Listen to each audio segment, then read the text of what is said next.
Hey everyone, welcome to a new video, welcome to my channel. My name is Micah, welcome to my hobby YouTube channel called Floating in Dreams, where I like to talk about things fashion and makeup, mostly makeup though, and especially eyeshadow palettes, and that's why we're in the midst of eyeshadow palette extravaganza here on my channel. In the entire month of August, I'm only talking about eyeshadow palettes because it's my favorite thing, and we're gonna end the month with my full eyeshadow palette collection video. So if you'd like to see all of that, then definitely stay tuned. But in today's video, we are going to be tackling a slightly different topic. We're going to be talking about eyeshadow palettes that I regret, that I do not regret that I didn't buy. So these are the eyeshadow palettes that were sort of like tickling my brain, going like, oh, you intrigue me, I think I might buy you. And then I ended up deciding not to get them, and I don't regret that decision one bit. So I've got 10 palettes here for you, so let's get started. So I've got 10 palettes here, as I said, and the first palette I wanted to talk to you about, and I'll pop a picture up on the screen, is the Gimme Glow Cosmetics Pastel Dreams palette. So this palette was released this spring, and it has a matte and a shimmer for every single shade that's in this palette, and it looked very intriguing to me. There's only one problem for me, and that is the fact that Gimme Glow is a very difficult brand for me to buy from. They ship per weight, their palettes are not super expensive, but also not super cheap. And then all of it together, sometimes it just means that I prioritize other things because I live in Europe. So in terms of not only the shipping, but then also the customs fee that I would have to add, these palettes instantly cost me like twice as much as for someone in the US. And that's why I definitely haven't bought anything from Gimme Glow yet. However, when they announced their Pastel Dreams palette, I was very much like, oh, I think I'll put it on my wish list, and I put it on there for a while. But then around the same time that the palette finally released, I did a ranking of all of my pastel palettes, and I was like, if I want to do a pastel look, I've got everything right here that I need, so I'm not going to be spending close to 100 euros to get an eyeshadow palette that I feel I already have in my collection. So that's why I ultimately decided against it, and that I've seen people try it and talk about it in some of their videos. I'm sensing that, yeah, I did a good job there to not get it because I don't think I would have enjoyed it as much. It seems to be, again, one of those eyeshadow palettes that people enjoy who really like kaboom pow pigment, and I'm more of a buildable kind of gal. So for me, I don't think it would have been that perfect. The second palette is actually a duo of palettes because it's the Urban Decay Prince collection that came out in May. You may know, if you've seen any of my previous videos, that I'm quite a big fan of Urban Decay eyeshadow in general. I really enjoy their naked palettes. I still have all of my old Vice palettes because I really like Urban Decay eyeshadow formula, because it's buildable. There we go, there we go. So because of that buildable formula, but I had a look at these in store because they did finally come and they sell them here at the Rotterdam store, and I was like swatching them, and it just didn't sparkle that itch where I was like, I really need this. And the one that I thought was the most interesting of the two, I felt was too similar to some of the purples that we already got in the Urban Decay Naked Violet. So for me, this Prince collection just felt a bit like a cash grab, and I don't think that Prince himself would have actually liked it all that much because he was definitely against like selling his image in this way anyways. So I thought it was a bit weird, and that's why I also, like, after swatching it and sensing, like, feeling like the quality wasn't what I was used to with Urban Decay and just not as unique as it all seemed online, I was definitely happy that I decided not to get these. Palette number 3 is also an Urban Decay release, and that's one I think that when people see my eyeshadow collection, I've gotten questions about why I don't own this palette, which is why I would feature it, thought I would feature it here. And that's the Urban Decay and Game of Thrones collab that they did a couple of years ago. So they did this entire palette with like the Iron Throne and like that pops up and whatnot. Very reminiscent of some of their Book of Shadow palettes that they used to do way back in the day. And I actually got a sneak peek of this from the person who works at the Rotterdam Urban Decay stand at Ici Paris. They already had a tester in, but not the full collection, and she already allowed me to swatch some things and play around with it before it was actually going to hit shelves, like a week or two in advance. And I remember swatching or looking at that palette and going like, I like one shade. There was only one shade in that entire palette that I really liked, and I know a lot of people have it because it's like a collector's item, But here's the thing, I never really got into Game of Thrones. I've never read the books, I've never watched the TV series, so for me the fandom also wasn't really behind it to try and get it and collect it that way. I would have gotten it because it was an Urban Decay eyeshadow palette that had pretty packaging. But I'm someone who really stopped buying things for just the packaging and really also now look at, are there enough shades that I could see myself use? And in the Game of Thrones collab, that just wasn't the case, and that's why I didn't buy it. And I've seen a lot of people raving about this palette and like keeping it around and saying how pretty it is, but I only liked Winterfell, and the other shades just didn't really appeal to me. The fourth palette that I didn't buy and that I really don't regret, but it's such a popular palette over here on YouTube, and that's those large Be Perfect Carnival palettes. So I think the third one is the most popular. These palettes are giving you like loads of different shades, a full rainbow color story, and a complete gradient with some neutrals thrown in the mix. I mean, it's a lot, and when people have shown it, it barely ever fits into the frame because this palette is so large.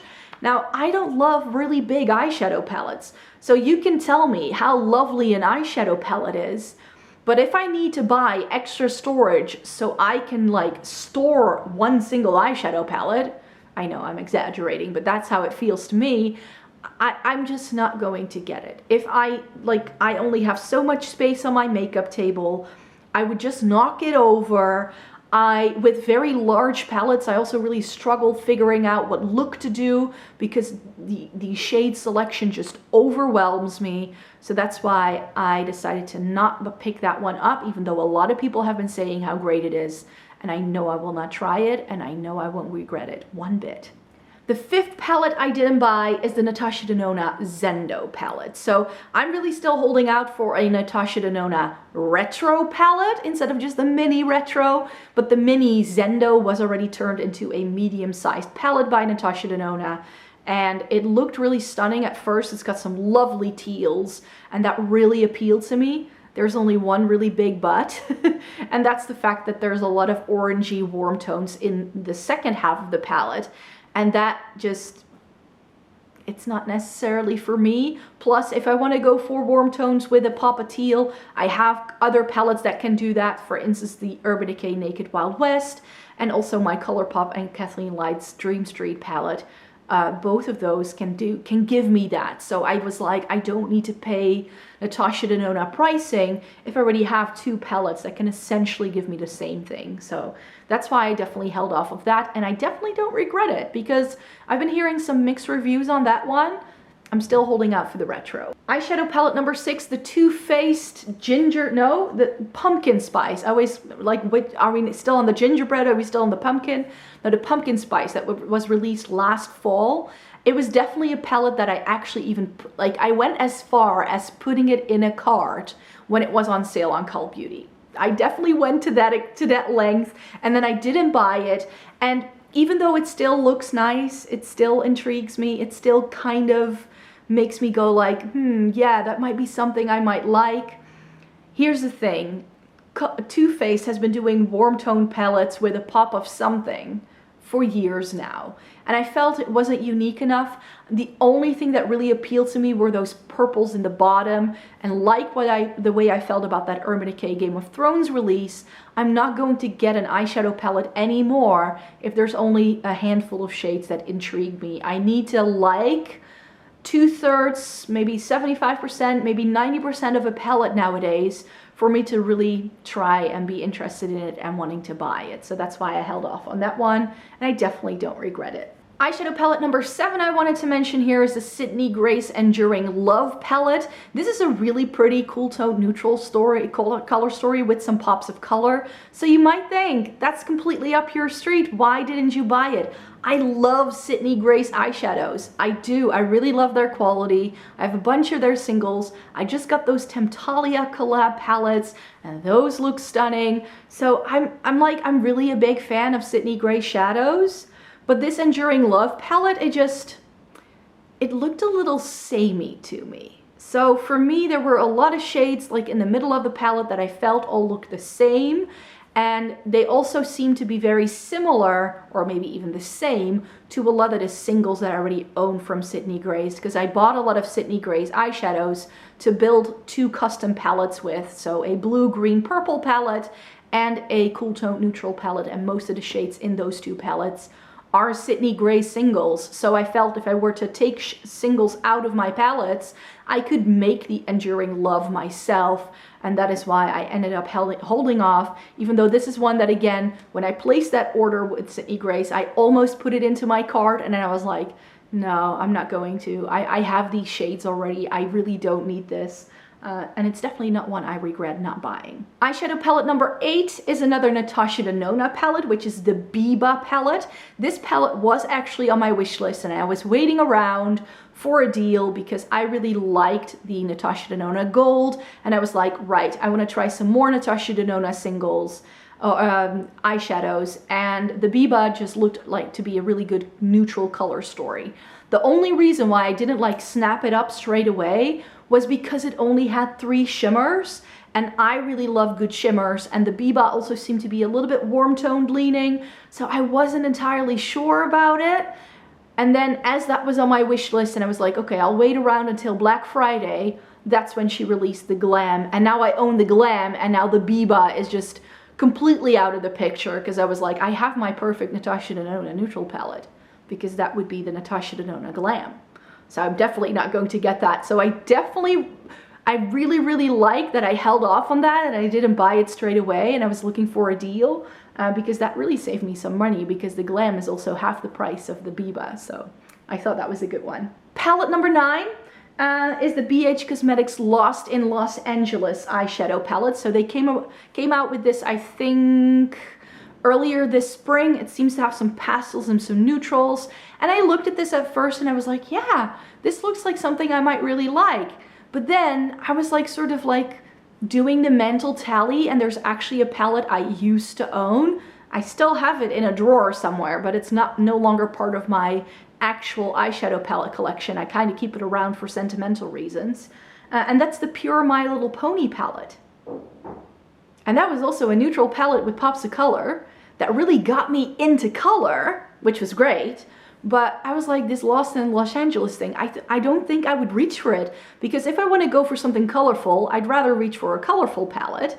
And it was more pastel leaning, and I already mentioned that I have plenty of pastel palettes that I like, so I didn't need it for the pastels. I don't need it for the neutrals. So I was like, I don't need this in my life. I really don't. I know a lot of people are currently like buying up BH Cosmetics palettes like there's no tomorrow and having this giant collection. I've got like 4. I like the quality for sure, but I do feel that color stories aren't always right for me. So that's why I held off of this one, and I'm actually really glad that I did. Finally, number 10 is the Kaleidos Makeup Flower Punk eyeshadow palette. This was released and it looks stunning, and I was immediately taken with it, and I was like, oh, this looks so stunning. And then I saw them swatching the shades from the Flower Punk next to shades already in their collection. I can tell you from looking at those swatches that if you already own a couple of Kaleidos palettes like I do, I have all of their 6 pans and I have the Club Nebula, that you don't need the Flower Punk, because you can create similar-ish looks with the shades already existing in the line. You don't need that palette. Maybe they're going to be discontinuing some of the 6 pans now, and this is going to be the replacement. That's something I've heard people mention, so I'm not entirely sure. But yeah, the Flower Punk I didn't get because I was like, okay, so those turquoises are in the electric turquoise, the greens are in the electro greens, that limey shades is really close to what's in the Club Nebula. Those pinky corally shades are like the only ones that are truly unique, but I don't wear pink shades that often. And I'm not gonna buy an eyeshadow palette with like 3 unique shades. I'm just not. So again, one I didn't pick up, and I'm still very happy that I held off of it because I really don't need any more eyeshadow palettes. Like, let's be real here. I've got plenty. And I know that it looks, with the content I create, it looks like I buy everything, but I definitely don't. I try to use my brain and really assess, is this really going to add something to my collection? And in terms of the Kaleidos Makeup Flower Punk, I feel it wouldn't add all that much. even though it's unique in terms of how the colors have been laid out in this one, but I definitely already have that in my collection somewhere else. So that's why I didn't pick that up. So thank you very much for watching today's video, everyone. I really hope you enjoyed it. Please give this video a thumbs up if you liked it. Subscribe to my channel if you'd like to see more by me. I make 3 new videos a week normally, but since we're doing Eyeshadow Palette Extravaganza all month of August, you're getting extra videos from me on Saturdays. So I really hope you would like to stay tuned for more. Have a great day, and I hope to see you in my next video. Bye-bye.